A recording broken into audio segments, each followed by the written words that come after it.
so lekker. Ek het dit al so baie vir julle gesê, die groep om Lukas, dit wat julle invoer is wonderlik. Weer was lekker om jou en boodskap te luister. Ons self is so goed om te sien dat die deel vir iemand in selfe getrek en bietjie insig gegee en dobbelary.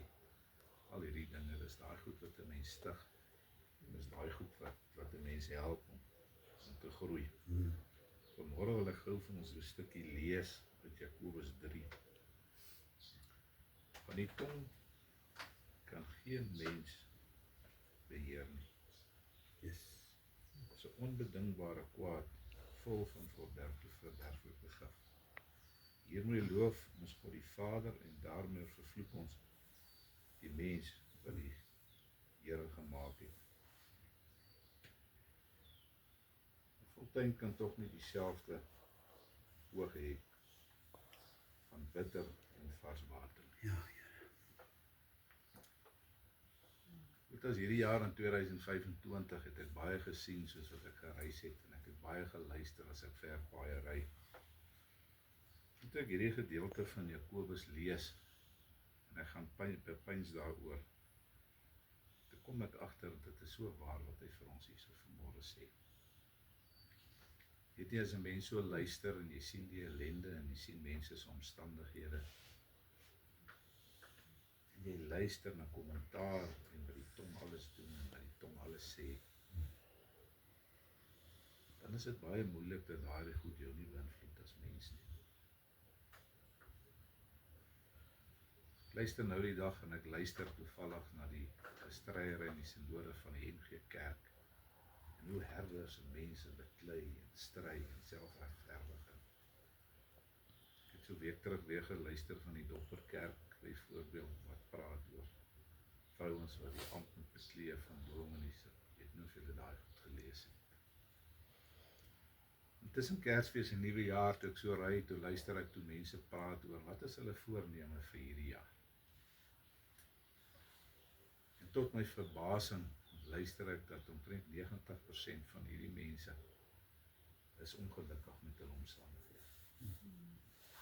Mense het hierdie wens dat dinge sal beter gaan en jy luister na al hierdie dinge.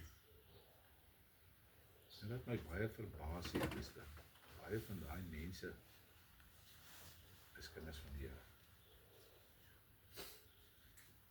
Predikers, mense wat in die ampt van die Here staan, en iewers langs hierdie pad in hulle lewe het iets verkeerd gegaan. En as 'n mens na hierdie gedeelte kyk wat die apostel hier vir ons sê is dat in jou eie verhaal in jou lewe laas jaar, hoeveel dinge het met jou gebeur? Miskien met iemand jou vals beskuldig. Miskien het jou omstandighede verander. Miskien het iemand jou te nagekom. En daar is so baie invloede in hierdie wêreld wat die tong aandryf. En ek gaan sit en ek dink in hierdie hele ding van Israel en hierdie oorlog en al hierdie goed. En ek besef dat die teenoorgestelde van liefde is haat.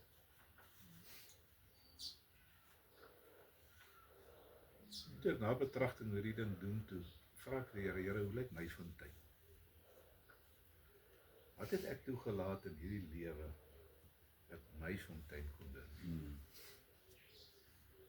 En op die einde van die dag wat ons hier so sit, is ons almal maar net emosionele wesens.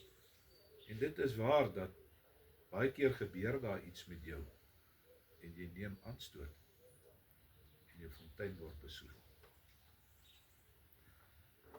En daar is 'n groot verskil as jy kyk hoe jy jou fontein beleef en hoe die Here dit beleef.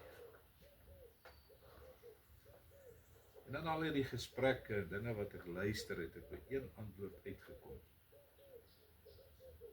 Ons wil ons almal self regverdig hoe ons dink en hoe ons denke is. Maar onthou, ons manier is nie die Here se manier. Terwyl ek so met die Here praat, dink ek aan een ding. Hy was die koning, of hy is die koning van die konings, het die hemelse paleise verlaat om vir ons te kom sterf. Hy is gespot, hy is geslaan, hy is verneder.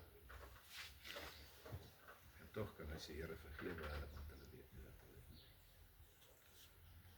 Want as ons aan daai standaarde meet, dan moet ons vanmôre besef dat ons skiet baie keer te kom. En terwyl ek na hierdie mense luister oor die voornemens, en ek sê vir myself, laas jaar was 'n uitdagende jaar, en elkeen wat hier sit, het sy eie verhaal. Baie keer het met ons goed gegaan, baie keer was daar uitdagings. Maar een voorneme wat ek dink almal van ons moet koester is om vir die Here te vra, Here, hoe lyk ons fontein? Want u sien, as jy toegelaat het dat jou fontein besoedel is, kan jy hom nie self skoonmaak nie. Jy moet teruggaan na die Here toe en sê, Here, wys vir my, waar is hy besoedel? Help vir my, dat daardie ding wat hom besoedel het, u my sal help. Deur u genade, en deur u liefde, om dit te gaan regmaak, om my fontein skoon te maak. Want jy sien, jou fontein in hierdie konteks is jou lewe, is jou DNA, is hoe jy dink, is hoe jy optree, is wat jy doen. En ons raak so maklik in vervoering as daar iets is waarmee nie ons saamstem nie, of iets wat ons ongelukkig maak of kwaad maak. Dis juist hierdie fontein wat moet skoon wees, want as hy skoon is, kan jy naby aan die Here lewe. Maar julle sal saamstem dat as jou fontein besoedel is, kan ander mense nie van dit drink nie. Hulle kan nie. Dis as jy sien in die laaste tyd, die aanslag teen Christene. Lees 2 dae terug hoe Christene opnuut vervolg word in Afrika en Asië. Hulle verbrysel of gemors word. En ons lag so maklik oor ons omstandighede. En dan vanmôre wat ons hier sit, dink ek, ons kan almal uit dankbaarheid sê, Here, jy het ons gedra 2025. Ten spyte van al hierdie dinge wat gebeur, die media en al die gods, is dit baie, baie belangrik die Here te gaan vra jou fontein lyk. En goed, as jy sien, as jy nie daai pad stap, dan is dit so maklik dat jy na jou eie fontein kyk en jy dink jou water is goed. Dit is nie waar nie. En so kan jy vir jare aangaan en daai fontein is nie reg nie. Jy dink is reg, maar dit is nie reg.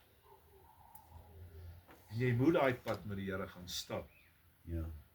Want dan sal die geleentheid kom, as daai fontein skoon gemaak is, wat die Here vir jou gehelp het, wat ander mense van daai water kan drink. Voorneme vir my vir hierdie jaar, en ek glo dit soortgelyk vir julle wees as ons sê, Here, help vir my om my fontein skoon te maak. Help vir my in hierdie jaar, ten spyte van al die omstandighede in hierdie wêreld. En wat ook al moet my gebeur, waar ek dalk aanstoot geneem het, of anders gedink het, wat dit ook al mag wees, maak my los van hierdie ding, Heer. Want my behoefte en my begeerte is om naby aan U te lewe, elke dag. En dit as die Here jou help met daardie dinge, dan begin daar ook 'n buffer kom. Dat as jy so seer kry, of iets so met jou gebeur, sal die Here jou help om stadiger vorentoe te beweeg en te sê, wag, kom ons luister eers wat die koning sê, voor ons hierdie ding adresseer, is dit nie waar? Want in 'n oogwink kan ons fontein weer besoek. En ek bid vir elkeen van julle dat hierdie 'n groter jaar vir julle sal wees in die Here. En as hierdie fontein skoon is, dat die Here meer en meer mense sal stuur om met jou fontein te drink. Dis 'n nuwe jaar, is nuwe uitdagings. As jaar is verby. Ek gaan vra vir die Here hoe lyk die fontein. Want in die nuwe jaar kan hy nog steeds besoek wees. Dis 'n voorreg om die Here te ken, te dien en om lief te hê. En dis nie so maklik as hierdie tonge teen jou of jou familie of jou naastes of jou geliefdes is om nie te reageer. Maar die Here moet vir ons help. Die enigste manier om daai fontein skoon te hou is die Here se manier.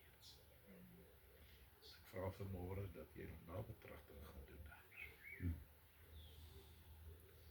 Die Here te gaan vra, Here, hoe lyk my fontein?